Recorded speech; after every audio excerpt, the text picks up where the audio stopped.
This panel we're looking forward to are people who've struggled in many ways that a lot of us have not, and have succeeded in ways that many of us have not. And, you know, as a classmate, I'm proud of every one of them. And I'm also proud of all of you who are here and can make this such a special opportunity. So if you would each come up as I announce you, we have, first of all, Bruce Leopold. And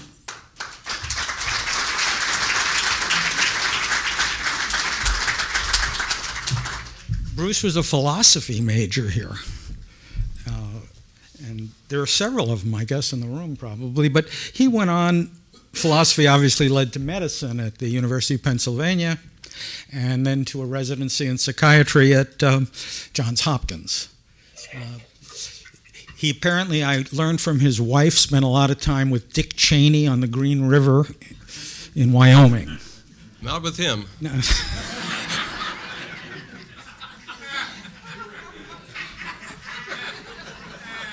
But Dick's has a different story altogether. I want you to know. Next, what you see on the screen is Evan Maurer, the number 31 in your programs and number 1 in our hearts.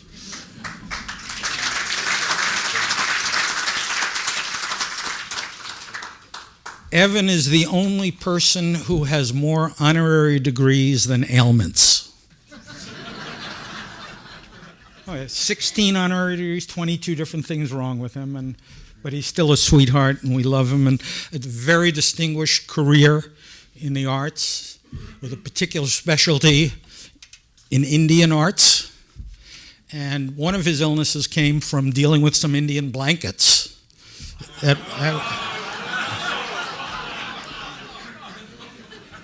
And he denies it was the blankets at all that caused all these problems. Spent a long career at the Minneapolis, where apparently, I think he told me he lived in Mary Tyler Moore's house. Is that correct? And he used to have the same house that you see her throwing up her hat in front of, and he used to have people sitting on the lawn, looking, taking pictures. It became one of the great tourist attractions in the city of Minneapolis. It was on the tour bus route. Wow, true. Aaron Latham is with us tonight.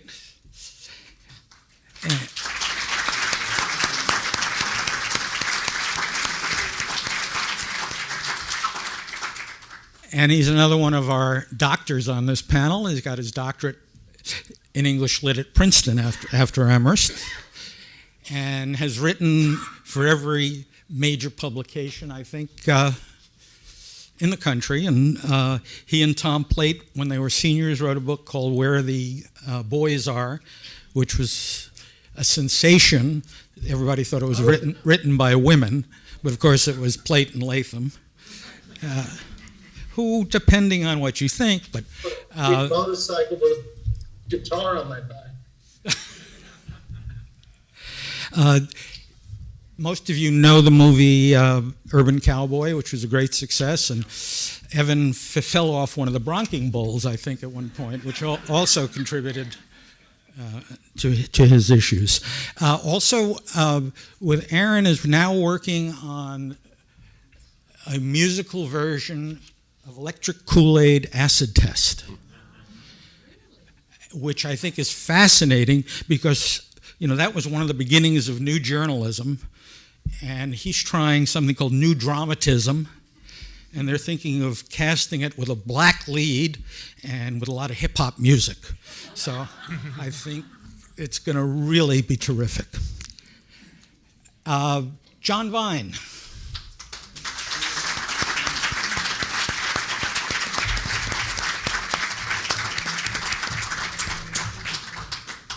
John Vine is our class treasurer, and keep your eyes on him at all times, please.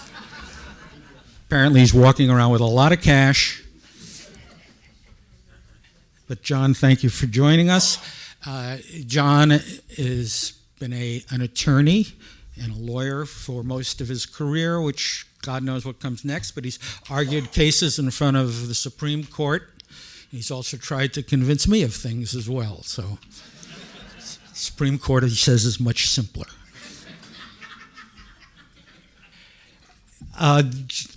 John was diagnosed 8 years ago with Parkinson's. Aaron 6 years ago. And Evan 3 years ago. They've all had to adjust in a different way in their life. We're going to find out how. And to lead the discussion is Aaron's wife, the author of a new book about being a grandmother for the first time, and the former White House correspondent through CBS through 3 generations of presidents, and the host of Face the Nation for 8 years, and 25 years now on 60 Minutes, the leading show in the United States. Can I present Lesley Stahl? Thank you. Thank you. Thank you. Just a second on my book for 1 minute. Not that I'm selling or anything. Yeah, it's called Becoming Grandma. And when I decided to write it, a friend said, "Don't do it. Don't tell anybody. You're that old." And so I started writing it with great trepidation. And then I saw something about Mick Jagger. He's a great-grandfather. And I thought, I'm home safe. If that guy's a great-grandfather, I can write about this. Well, here we are. Here you are, 50 years later. But the great news is you're here. And I'm sure you're damn grateful. So many people tell us, I don't know about you, but tell me, have you ever seen anything like this election? I hear it over and over. But the truth is, you and I, we're old enough that we actually have seen something that was maybe worse or more difficult or harder to take, and that was 68. And then we all remember when Reagan ran, and most of the country didn't think of him as the governor of California. We thought of him as kind of a second-rate actor. So we've had these fears before in our lifetime. How do we tell everybody else? Well, so anyway, forget that. This is a panel on Parkinson's, which we are going to try and put the best face on, because there's good news. And look at these men, all men. More men get Parkinson's than women. Evan, you look great. Based on my conversation on the phone with you, I didn't know what to expect, but you look wonderful and healthy, and so do all of you. So this is going to be an upper kind of conversation. I just finished reading Michael Kinsley's A Beginner's Guide to Old Age, and I recommend it. In it, he says, that Parkinson's, like its victims, tends to move slowly. It's number 14 on the government's best killer list. So there is enough time for something else to get you first. And very sadly, you still have to floss. Yeah, too bad. So one thing everybody wants to know, I think, is what surprised you about your own reactions to this disease when you found out you had it? And let's do a round robin on this question. And let's start with you, John. John's written a fantastic book, which I did read, about Parkinson's, and we'll talk about that in a minute. But first, tell us, each one of you, what has surprised you and how you are dealing with it? I think what surprised me most was my determination to look at. At first, I found out that only 1 or 2% of people my age have the disease. So I started to feel sorry for myself. Why me? Why me? Why did I draw the short straw? It didn't take me too long to figure out that that was really the wrong question. The right question is, why not me? Why should I be exempt from the frailties of life? And once I figured that out, I resist any temptation to feel sorry for myself. I think about why not me. Amherst and my family and my occupation have all been great successes for me, and I can draw upon them to do battle with Parkinson's now. Aaron, what surprised you? I'm going to be surprised to hear the answer. Well, I was too ignorant when I was told I had Parkinson's disease to be scared out of my wits. I just thought it was like a diabetes or something, that you took a pill and that took care of it. It wasn't until I read in an obituary that somebody had died of Parkinson's that I was alarmed. So I asked my doctor, "Can you really die of this thing?" And he said, "Well, that person probably died with Parkinson's, not of Parkinson's." So I leaned on that. A lot of people have Parkinson's, but they usually die of something else. Right? Evan? Evan, you're with Let me us. go back, please. Repeat the question. I'm wondering what has surprised you about how you are dealing with this disease. What? Put me last, please. Oh, put you last. I see. Well, you are last because our fourth person doesn't have Parkinson's, so you are last.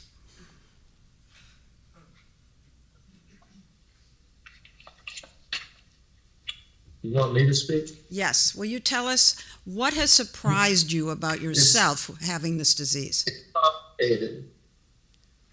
Parkinson's was the least of the things I was worried about. I've been in chronic pain since I was 9 years old from a genetic malfunction of my spine. It goes straight. That's why it's such good posture. Yours goes with an S. That's why you bent and could run. Mine went straight down, and that went all the weight of my body right into my lower back, my lower spine. And eventually led to osteoarthritis, and I was in pain most of the time. And by the time I got to be about 40, it just kept getting worse because the arthritis got worse. So I've been doing that for a long time. I've had 3 spinal fusions. I have a pain block device inserted into my body. Works by electricity, blocks the pain messages from going from the lower part to the spine. That helps. I was on opiates for 20 years. The last thing I was on was morphine, extended relief, 3 times a day. 4 months ago, I decided that was enough of that shit, and I just stopped. And now all I have is ibuprofen, the heating pad, and my face. I have adult type 2 diabetes for many years. I have diabetic neuropathy in my feet, they're numb. I have high blood pressure, high cholesterol. I have dissected carotid artery here. 2000 had me in hospital 8 times. The last time it was to get rid of a 3-month stasis migraine. Put me in a dark room for a week with chemotherapy, finally fixed the circuits. Evan, we want you to be 2002, I Evan, got prostate Evan, cancer. Evan. It's Lesley. Evan, can you? Evan, Nothing worked. Evan, Then the hormone therapy, and now I'm in remission. Evan, can you hear me? Evan, can you hear me? Can you tell us how you're coping with it? Be positive, please. You told me on the phone about The your worst part spirituality. is depression. Because it's really, really tough. And the only way that I've ever survived this is by having good medical advocates who would help me, go to the doctors with me, go to tests, long tests, scary stuff. Family that supported me, friends who were always there, great team of doctors, a lot of pharmacologists, not always so good. But on top of it all, if I didn't have my faith as a practicing Jew, I'd be dead. I would never have made it. And I pray every day for my family, for my friends, for you all. And at the very end, God, please just give me the strength to get through this day. Because I wake up every morning, and 3 out of 7 days I cry. I just cry. Because I don't know how I'm going to do it. But I get my ass out of bed, I get dressed, I go for a walk with my walker. I'm grateful for everything I see every day. And that gratefulness has also kept me alive. That's it. Okay. So I want to turn to Bruce. Bruce, you see you have patients who have had degenerative neurological diseases. What do you think is the best way to cope? What do you tell your patients? Well, it really is a test of one's personality and how one is put together, I think. Were you an optimist at the outset? Were you a pessimist? Do you have the courage to be honest? Faith comes in many, many ways and in many forms. And for myself, I've been very fortunate in terms of my health thus far. And what John said about why not me, it seems to me to be extremely wise and very courageous. It seems to me that so much of life is luck, and it's a question of being humble about these things and finding your strongest parts inside. I was a philosophy major, and I'm an existentialist in the sense that it seems to me obvious that we are, in a very fundamental way, we're all born alone and we die alone. And that we know this, and that a whole struggle is to kind of overcome that. So that it's a question of what will give you peace of mind. And for myself, on a starry night when there isn't a lot of light pollution, you can look up at the sky and realize how huge everything is and how tiny you are and how evanescent we all are. And if that can make me feel not alone, but sort of together in community in a certain way, that goes a long way for me. So I think each person here is going to handle it their own way, and you look inside, for your best strengths and your greatest wisdom. And it's a struggle that we all will face if it goes that way. Well, one thing I want to know, and I think people out there want to find out, is what works. And John, you've had what they call DBS. So tell everybody what DBS is and tell us if it worked. DBS stands for deep brain stimulation. Deep brain stimulation surgery is what I had. And those of you who probably can see better than I can will notice, if you look carefully, 2 little bumps that I have in my head. Electrodes were inserted into my brain and then hooked up to something like a pacemaker, which is here. Then the wires run from the pacemaker up to the electrodes. And I would say this, that whereas before I had the surgery, the disease symptoms were becoming more and more pronounced, more and more severe. I was taking more and more medication. Since I had the surgery, that has been arrested. I still have the disease. It hasn't gotten any better, but it hasn't gotten any worse either. So, again, 2004 I was diagnosed. 2008 I had the surgery, and here we are, 2016. I never thought I'd be in this position. Certainly before I was diagnosed, and after I was diagnosed, I certainly didn't think I would be in this position. I'm very grateful for the surgery and for the doctors for recommending it. Should everybody with Parkinson's have this surgery? No. There's some patients, this disease it's a terrible disease, but it takes on many forms, and everyone's experience is different. Some patients, as I did, began with a tremor. I'm doing that on purpose, but that's the tremor. And you don't have it? No, I don't. Wow. That's amazing. But other patients begin with depression as the first symptom. 25% of the Parkinson's patients don't have a tremor at all. You know what they say? You meet one person with Parkinson's, you meet one person with Parkinson's. Exactly. So I think you have to be very careful before you say, yeah, Vine did it and it worked for him, so I'm going to do it. Doesn't necessarily follow. Did a little research, and there are criteria that doctors have developed for deciding whether that's an appropriate remedy. And I'd be the last person to say that, to give out medical advice. Those of you who know me know I stayed away from science and medicine as much as I could.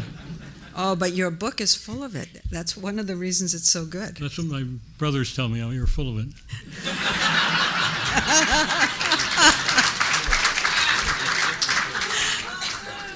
Got me.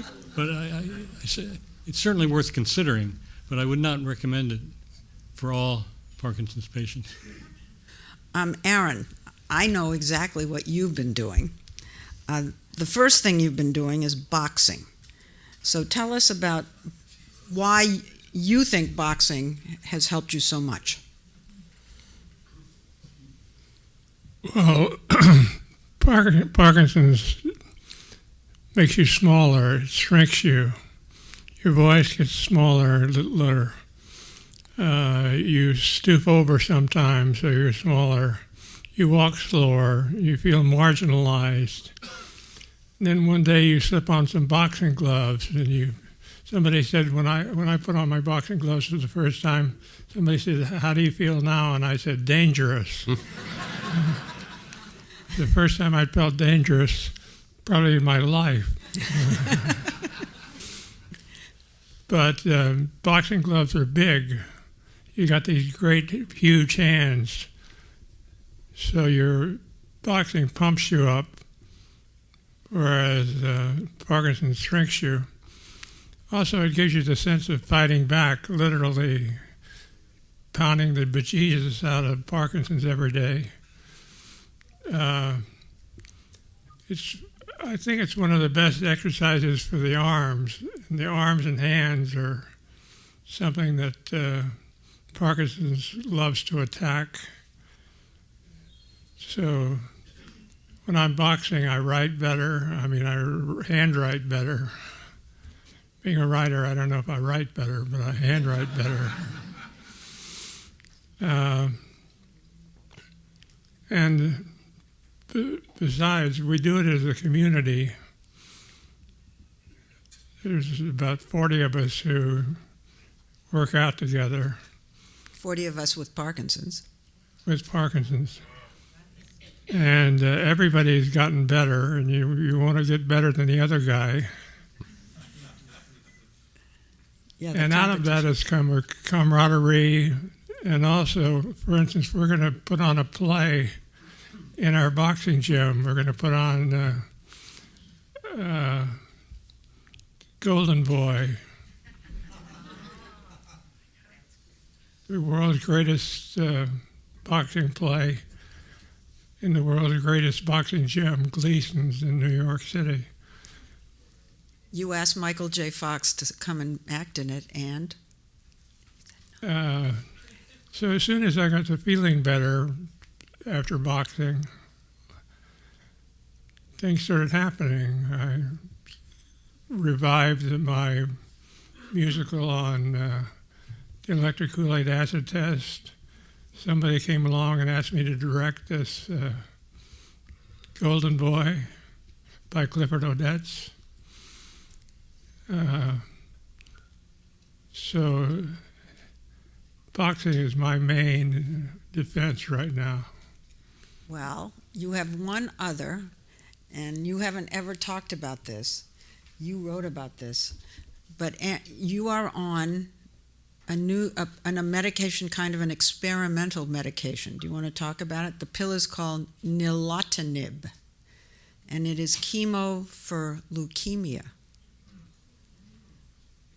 Well, there was 11 people took nilotinib in a test not too long ago, and all 11 got better. So we decided to take a chance on this incredibly expensive pill. And insurance, right? And I've been taking it for about 2 months. And they say it'll be another 2 months before I can really tell if it's working. But already, my left arm used to shake. The whole arm used to shake. Now my fingers shake a little bit, but my arm is steady. My wife tells me my voice is better, especially with this microphone. My appetite has come back. So I'm encouraged, but we still don't know. The big question is if it's really going to be a game changer or not. But I'm feeling pretty positive. Aaron, did all the patients know they were taking nilotinib, or was this a blind study? No, it wasn't a blind test. It was a doctor giving it to sort of his friends. Because my understanding is that the placebo effect is very powerful. I don't know what your reaction to that is. I wondered whether there was some placebo effect. My handwriting has gotten better.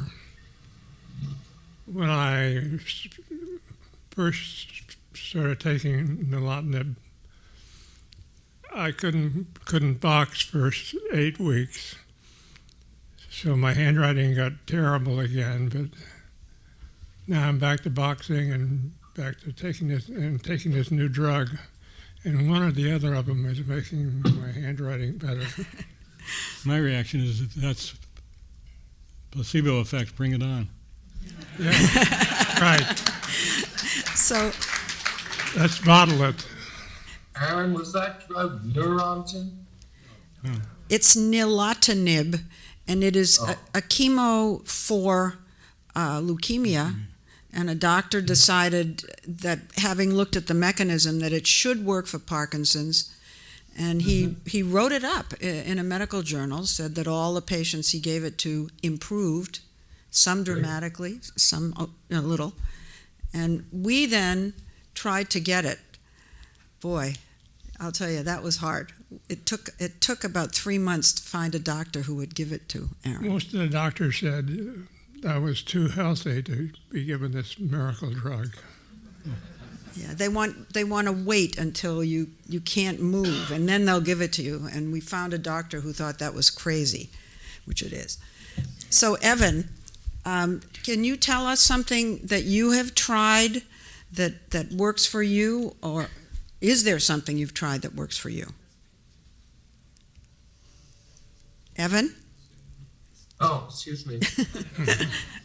I'm asking if you've tried something that you'd like to recommend. Physical therapy for my legs, which had been knocked about, and they had me walking in between the parallel bars.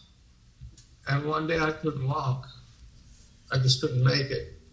And the therapist said, "Sit down, I'm calling your doctor." And went to the neurologist and got this report that I had Parkinson's disease. And my walking has gotten progressively worse. I have to use a walker wherever I go, inside the house or outside the house. And it's held me back from many, many things. But I still get out and walk. It's really important to do. And I'm on dopamine kind of drugs that seem to help. but I've got two muscles in my throat that are paralyzed. And one of them is the muscle that covers the esophagus. So I have to be really careful not to aspirate liquids or solids because I'll choke. So I'm the last one to leave the table at every meal. I only eat half of a meal anyway these days because I'm just so nauseous all the time.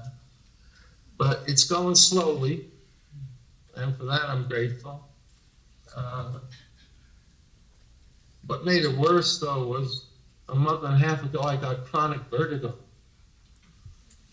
a bad tooth, root canal went to my jaw, and before they could get me antibiotics, it went up to my inner ears and blew out all my vestibular chambers.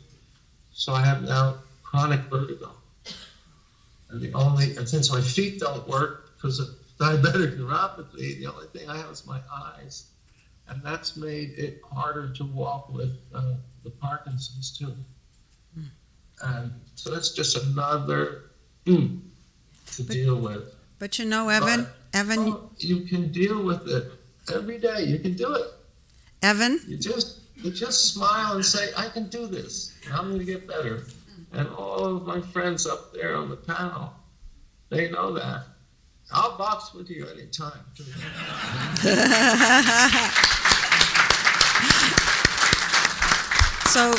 So Bruce, I mean, there's such spirit here. Not spirituality, but just spirit. People want to go forward, and you see these patients. Tell us some anecdotes about people you've been dealing with and listening to. Well, I remember one gentleman who was retired, very middle class, kind of well-organized, an engineer sort, and was up on a ladder, and he began to feel that he was a little unsteady, and he began to be worried, and he had trouble sleeping. He was a little depressed. He was somewhat worried, and turned out that he had been an ace fighter pilot in the Korean War. You would never have known this. He was a very sort of easygoing person. And, it was clear to me sort of early on in watching him walk in the office that he was coming down with Parkinson's. And so we talked about that a bit. And again, he had a kind of courage and a kind of hope. And I would be curious to hear Evan talk more about the faith, because the placebo effect has been mentioned here. And I worked a fair amount with substance abuse, and I've been very impressed with the 12-step program. And a lot of that is community, of course. And for myself, you can substitute for the higher power very simply that you have hope. But I would be interested if Evan, you could tell us more about faith and how you think of that and how that works for you, because that's very helpful for a lot of people. And I'd appreciate hearing you say some about it for yourself. Thank you. If I'm feeling good, I go to synagogue every Saturday. If I don't, I daven at home. And the ritual of it, the repetition of the ritual, the ancient nature of the ritual, ties me to a deep taproot that is unusual for the wandering Jew. We've been out of Israel since 70 AD. But I took a DNA test the other day and I found out I was 97.4% Ashkenazic Jew. Would it be Italian, a little bit Southern European, Middle East, and then North Africa. So I have this in my blood for a long time. And everybody's got their own faith. My Native American friends say there are many roads that lead to the same place. There's something above whatever you believe in, some greater power or not. But there's something you got to believe in that makes this world come alive. Because when I hear you talk, if I could interrupt. And it's a circle. And you got to remember you're on the circle, but you can keep on going up before you go down. Because when I hear you talk specifically about the ritual and the repetition, To me, that makes me think again of the question of aloneness. And when you do that, you feel that you're part of a long tradition, and this is a different form of community. And to me, this is incredibly important for all of us. And that's awfully depressing. I'm going to move us away from depressing. And in one more question, and then I'm going to open it up to questions from the audience. My one more question goes to John, who, as I've said repeatedly, has written a really stunning book for anyone with Parkinson's or anyone who's living with someone with Parkinson's. You have a part in there about where we're going in terms of a cure. There is no cure, but there's some things on the horizon. So can you talk about some of the possibilities for the future? One possibility is stem cell therapy. Here, I'll speak as a layperson. I'm not a doctor. I'm sure this won't be technically accurate, but the controversy regarding stem cells stems from the use of embryonic stem cells. The neuroscientists have discovered a way around that by converting the patient's own adult skin cells into pluripotent cells, which can become dopamine-producing brain cells. So the plan is, particularly in San Diego, to take the patient's own skin cells, convert them into dopamine-producing stem cells, and insert them in the brain, where the dopamine deficiency, that's the cornerstone of Parkinson's, can be remedied. Now, they need FDA approval for that. Have they ever tried it on a human? A human, no. The doctors at Scripps have tried it on rodents. Doctors at Harvard have tried it on primates, all with promising results. But as my doctor friends like to say, the history of science is strewn with drugs that worked on rodents or primates and not on humans. Yes. So we've got a long way to go. My doctor told me about a study that was started about 30 years ago, where they used stem cells, and as far as they could tell, nobody got any better, and they finally gave up the study.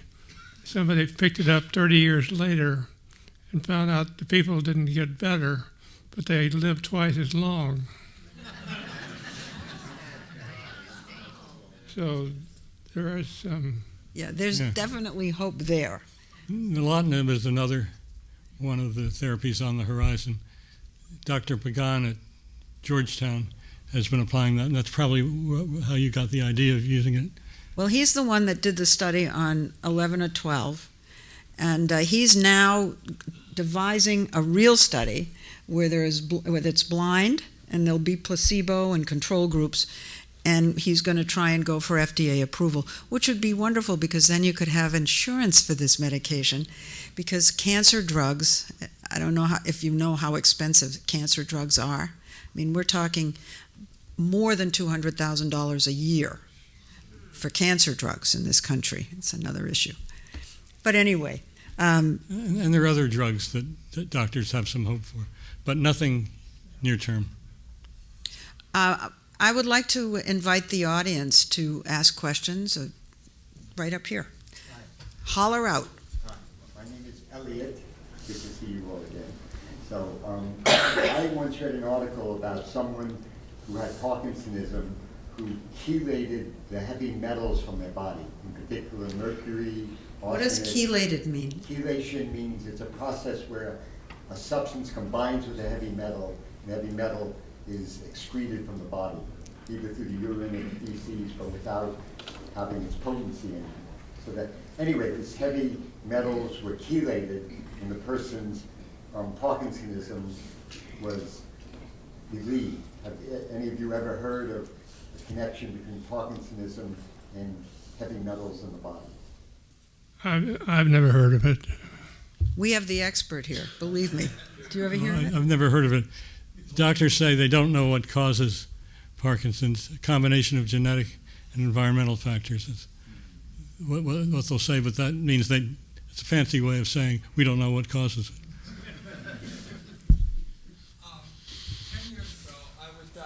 with a rare neuromuscular disease.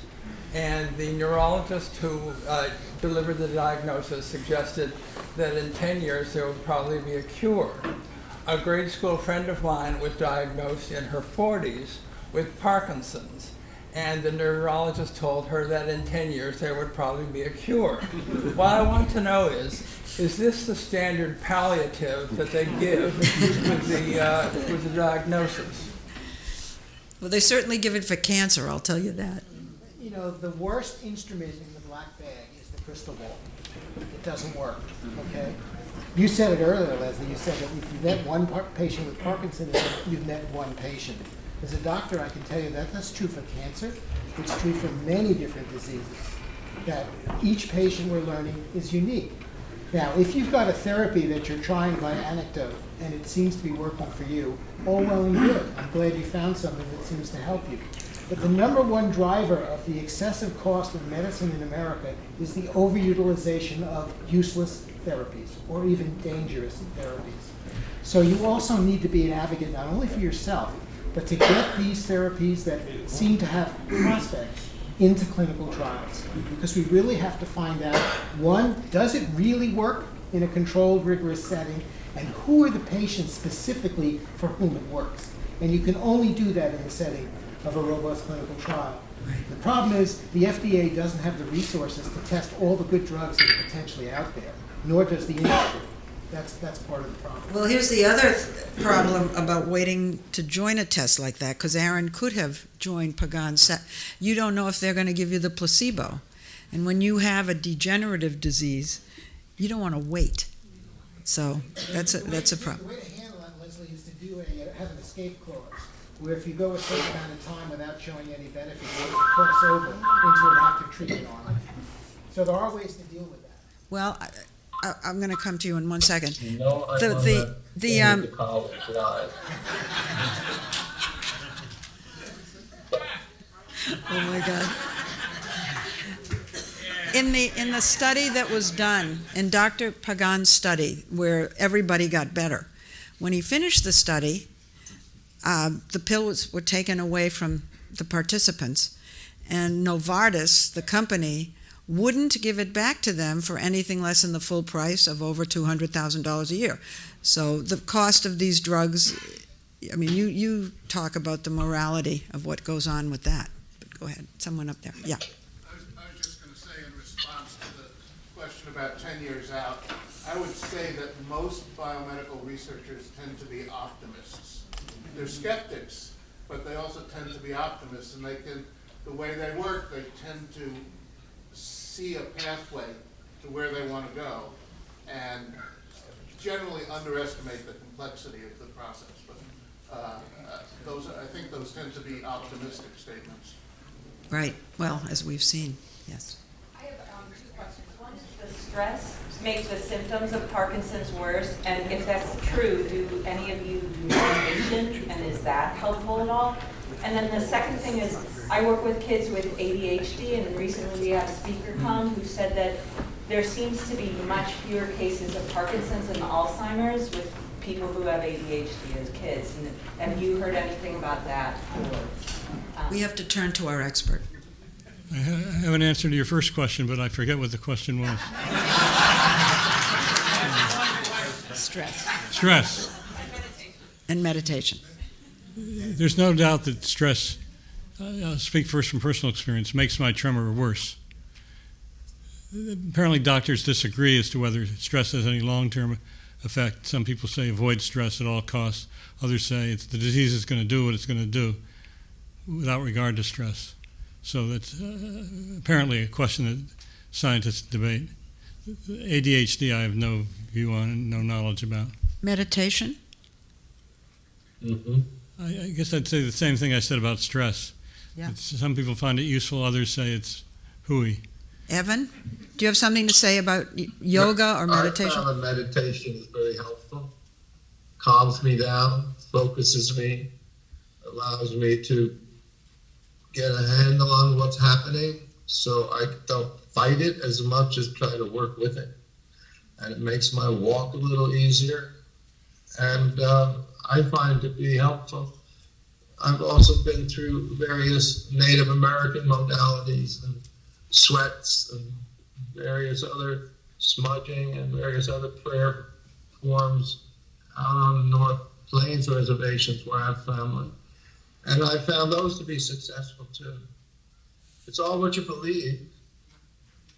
And if it works, it works. Bruce, as a psychiatrist, do you recommend yoga? Do you recommend meditation? Yeah, again, it depends a lot on the person's belief system, but for some people, yes, it's very, very helpful. And But you don't have to believe to meditate or to calm yourself down, get your... Well, let's just say if it's something that appeals to you, let's put it that way, that the meditation is not something that would appeal to everybody, that to some people it would seem foreign, but to other people it seems like a natural thing to do, and it calms them and is very, very helpful. So it's partly a question of knowing yourself and kind of the things that seem simpatico to your own psychology, I guess. Aaron, you have told me that stress makes your symptoms worse. Well, whenever I get nervous, I shake a lot. Like walking down to the stage here today, I was jello. The jello is hardening a little now. Just the sound of Aaron. Someone else had that. Yes. As a neurologist who's seen many, many patients with Parkinson's, I applaud you, Aaron, first of all, for your cathexis to exercise. Exercise is very important for all neurodegenerative diseases, including Parkinsonism. We don't know the mechanism of how it is neuroprotective, but exercise is very important. It's very important to keep active as much as you can. So your boxing club is a very positive step forward. And for patients like you, Evan, that have chronic pain, non-pharmacologic needs of pain control and getting off all the opioids and all the medications are very important. And non-pharmacologic needs of pain control can be very helpful in treating chronic pain, as you alluded to, things like yoga, biofeedback, relaxation and breathing techniques. All of that in concert or singly can have a very positive impact. So that is an important approach to treating both of your conditions. So, I have a question. I appreciate that. Sure. Both of you use the word Parkinsonism, and we've been using the word Parkinson's. What is the ism? Usually Parkinsonism means where Parkinsonism is secondary to another disease that has Parkinsonian symptoms with it. There are a lot of other diseases where secondary Parkinsonism is a result, and that's what we call Parkinsonism. But when it's a primary disease like the three of you have, it's Parkinson's disease. I wanted to make one comment about how, to back up Rob Gordon's point about everybody's different. One of the effects of Parkinson's apparently is depression. But Aaron, my husband, who had been depressed, the minute they put him on dopamine, the depression lifted. And I mean, you had depression for years, and then he started taking dopamine, it went away. So everybody, it's not only that the symptoms are different from person to person, but how you react to the medications is also quite different, obviously. And the Cinemat, which they all take, has side effects. Let me go back here. I'll come. Yes. I've been talking to Evan on and off about his stuff for years, and it's amazing that he's still with us. It really is. And so vigorous and looking so great, really. And then I reminded him of a story that this took place in, I think, late February of 1963. We were both on the freshman wrestling team, okay, against Williams, the last match of the year before the Talk tournament. loud, because he's having trouble hearing. The last match before the tournament. Remember that, Williams? So we needed him to win at 177, right? And he was kind of lackadaisical.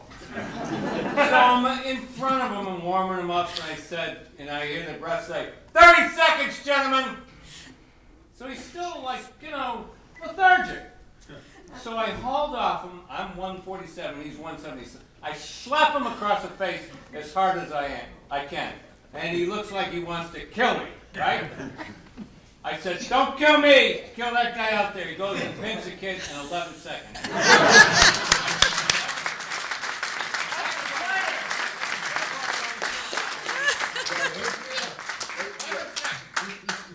Well, obviously he's a fighter. That's clear. That's very clear. Way up there. You know, we're not dealing with three normal guys here. These guys have operated on a level. Stand up, And we're not dealing with three normal guys here. We're dealing with people who have always operated on a level up around here. We've got plays, books, movies, Supreme Court decisions, museum things. Now and this goes, Lesley, to your point of the depression thing. Now this disease has come in and it's hit it. Does it hit you harder than it would hit more people? I mean, are you inhibited? Does this not being able to, or not wanting to, I don't know why, to hit that level that you've always existed at? It seems that is there a correlation? I said I don't know how to phrase this question. Maybe you can do it better than I can. Well, I'm going to direct your question to Aaron, because his group in the boxing gym is all different kinds of people, all strata, economic strata, all educational strata, and it's a huge age spread from about 43 to 96. Do you think that it hits people who are high achievers in a different way? Well, that's a very good question. I'll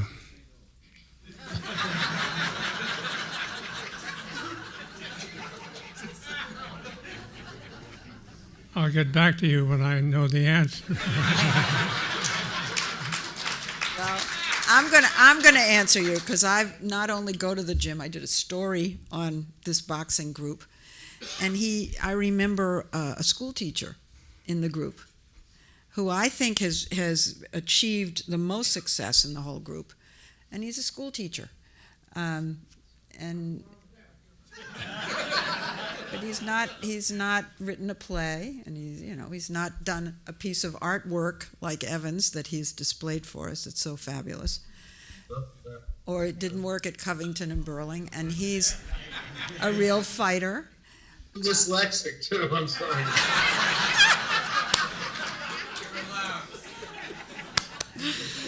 Oh my God. I'm glad we're laughing. It's the best medicine, they say in the Reader's Digest. Laughing? Laughter, yes. Well, here's what I'm impressed with. Oh, let me ask, before we wrap it up. Yeah, I come from the fast state of California, where everyone proposes medical marijuana as a cure-all. I wonder if any of you have ever tried something called cannabis. Do you mean back at Amherst, or do you mean Not for about 30 years. I did try it.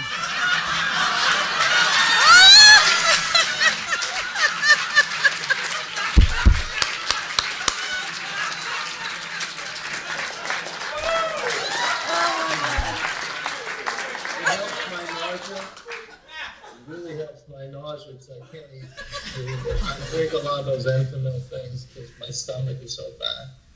So yeah, I smoke marijuana every day. It helps my nerves and it helps my appetite, so I can eat. Calms my nausea. You write about And it. it's legal. It's legal. I have a license for this. John wrote about it. I tried it. My boys and Joanne and I went out to Telluride, Colorado, for my 70th birthday, and they insisted that I try marijuana as a therapy. I noticed no effect. 0. Any other effects? 0. No, you don't care. I think we ought to try it, Aaron.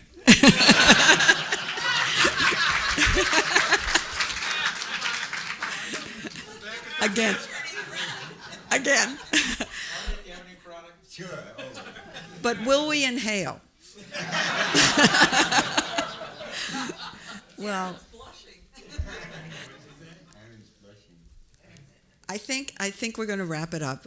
I know that we're all of us are really impressed with how you're all handling this, and both psychologically, physically, and for us, inspirationally. So, thank you all. Thank you.